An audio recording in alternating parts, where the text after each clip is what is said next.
ఈ రోజే డౌన్లోడ్ చేయండి. మీ ఫేవరెట్ షోస్ చూడండి. నువ్వంటే ఎంతగానో ఇష్టపడి ఎంతగానో ఆరాధించే అవని తప్పు చేసుంటుందని అసలు నువ్వెలా అనుకుంటున్నావు? ఒకసారి నువ్వు కూడా ఆలోచించాలి కదా. నీ ఇంట్లో నిహారిక అనే పాము ఎప్పటినుంచో తిరుగుతోంది. అవని కాపురాన్ని కాటేయాలని చూస్తోంది. దాని కుట్రలో భాగంగా దొంగ ఆధారాల్ని నీ ముందు ప్రవేశపెట్టుండొచ్చు కదా.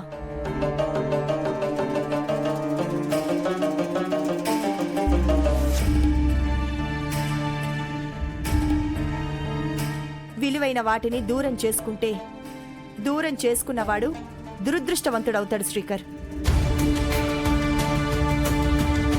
అలాంటి భార్యని అలాంటి కూతుర్ని చూసుకొని జీవితాంతం ఆనందంగా గడిపేయొచ్చు.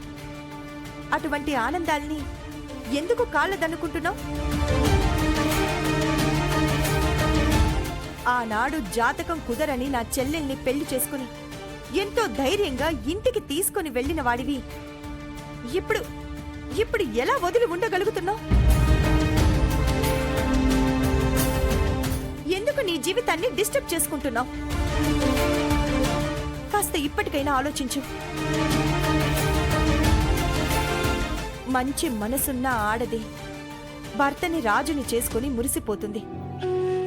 అవని అలాంటిది. మూర్ఖురాలైన ఆడది భర్తని బానిసం చేసుకుని ఆడుకుంటుంది.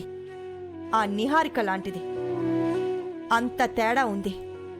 ఆ తేడాని గమనించు.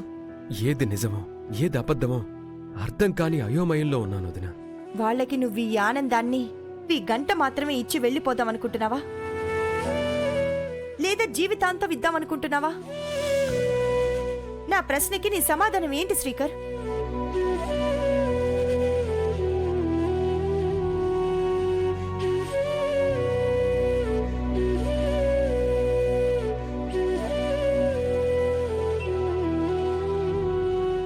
నువ్వు చెప్తుంది కరెక్టే అనిపిస్తుంది వదినా. వాళ్ళని వదులుకోవాలని నాకు లేదు. పరిస్థితుల ప్రభావం వల్ల వదులుకున్నాను అంతే. ఈ ఆనందాన్ని వాళ్లకు జీవితాంతం ఉండేలా చేద్దాం అనుకుంటున్నాను. ఈ ఫంక్షన్ అయిపోయిన తర్వాత అమ్మకు ఏదో ఒక విధంగా నచ్చ చెప్పుకొని ఇద్దరిని ఇంటికి తీసుకుని వెళ్ళిపోదాం అనుకుంటున్నాను.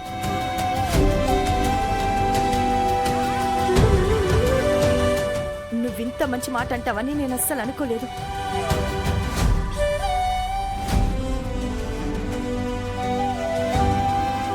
మీ గురించి అక్కడ వెతుకుతున్నాను. కాఫీ తీసుకోండి.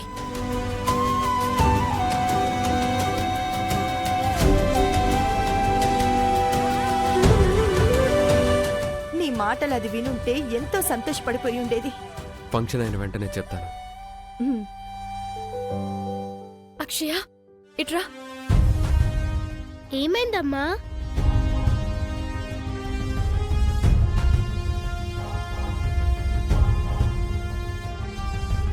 ఏమైందమ్మా? ఏమైందో చెప్తే నేను కూడా సంతోషిస్తాను కదా. ఈ పుట్టినరోజు అయిన తర్వాత నువ్వింతకంటే సంతోషపడిపోయే వార్తను మీ నాన్న దగ్గర నుంచి వింటావమ్మా. ఖచ్చితంగా చెప్తాడు. ఏంటది? మీ నాన్న నోటి నుంచే విందువు గాని